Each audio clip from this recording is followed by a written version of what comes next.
On a tous une idée de ce que c'est mesurer quelque chose, n'est-ce pas? Une longueur, une surface, ça paraît simple, presque banal. Mais et si cette intuition, aussi solide qu'elle paraisse, pouvait nous mener à des conclusions complètement folles?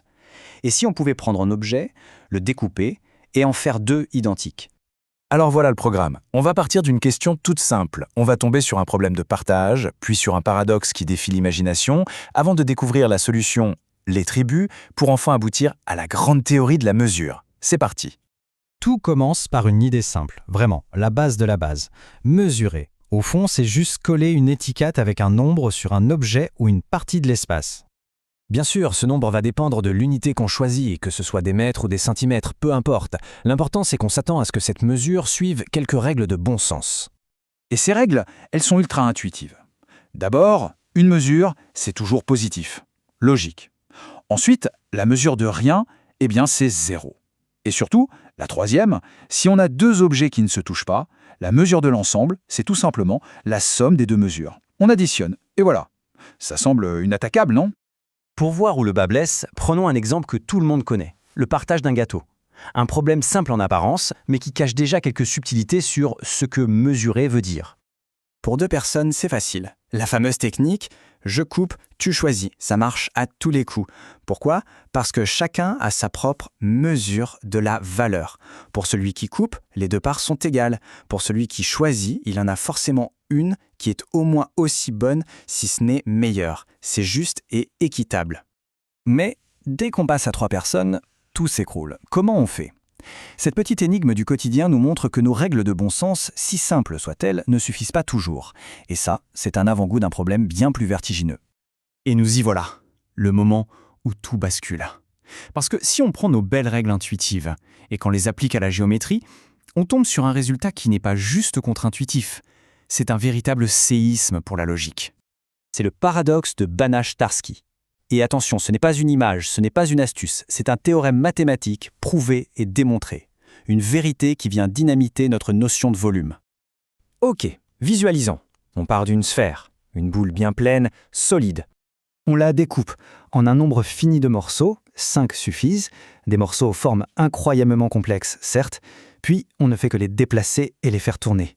Pas de déformation, pas d'étirement, rien, juste des rotations et des translations. Et après avoir réassemblé ces morceaux, on obtient non pas une, mais deux sphères. Deux sphères parfaites, identiques en tout point à la première. Alors là, on se pose la question, comment c'est possible ? Si le volume d'une sphère est V, alors on a V qui est égal à V plus V. C'est une contradiction fondamentale.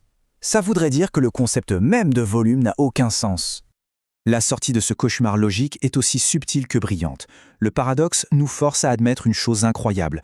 On ne peut tout simplement pas mesurer tous les objets. Certains ensembles, comme les morceaux de notre sphère, sont non mesurables. Ils n'ont pas de volume. Il a donc fallu faire un choix. Les mathématiciens ont décidé de restreindre le champ des possibles. On ne va plus essayer de tout mesurer, mais seulement les ensembles qui se comportent bien, les ensembles convenables. Et pour définir ces ensembles convenables, on a créé ce qu'on appelle une tribu, ou une sigma-algèbre. C'est une sorte de club très sélect où seuls les ensembles qui respectent certaines règles très strictes ont le droit d'entrer. Alors, quelles sont les règles pour faire partie de ce club ? Première règle, l'espace tout entier, lui, est membre d'office. Deuxième règle, si un ensemble est dans le club, alors tout ce qui n'est pas cet ensemble, son complémentaire, doit aussi y être. Et troisième règle, si on prend une collection de membres du club et qu'on les réunit, le résultat doit aussi être dans le club. C'est un principe de stabilité. Et les morceaux du paradoxe de Banach-Tarski, ils ne respectent pas ces règles. Ils sont trop bizarres, trop fragmentés. Ils sont donc recalés à l'entrée. On ne peut pas les mesurer, point. En créant ce club, ce cadre rigoureux, on a pu sauver le concept de mesure. On a maintenant une fondation solide sur laquelle on peut reconstruire non seulement la géométrie, mais une grande partie des mathématiques modernes. Et ce qui est génial, c'est que cette théorie va bien au-delà de la géométrie. Compter le nombre d'éléments dans un ensemble, c'est une mesure. Calculer la probabilité d'un événement, c'est aussi une mesure. Mesurer la longueur d'un segment, c'est la mesure de Lebesgue. C'est un concept unificateur d'une puissance incroyable. Et alors, concrètement, ça change quoi ? Prenons le calcul d'air sous une courbe. L'ancienne méthode, l'intégrale de Riemann, découpait l'air en fines tranches verticales. Ça marche bien, mais pour des courbes bien sages.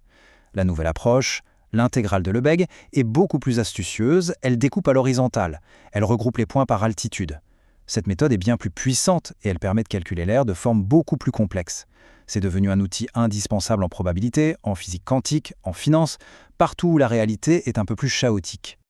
Finalement, la théorie de la mesure nous a sauvés d'un paradoxe terrifiant, en nous forçant à accepter une vérité fascinante.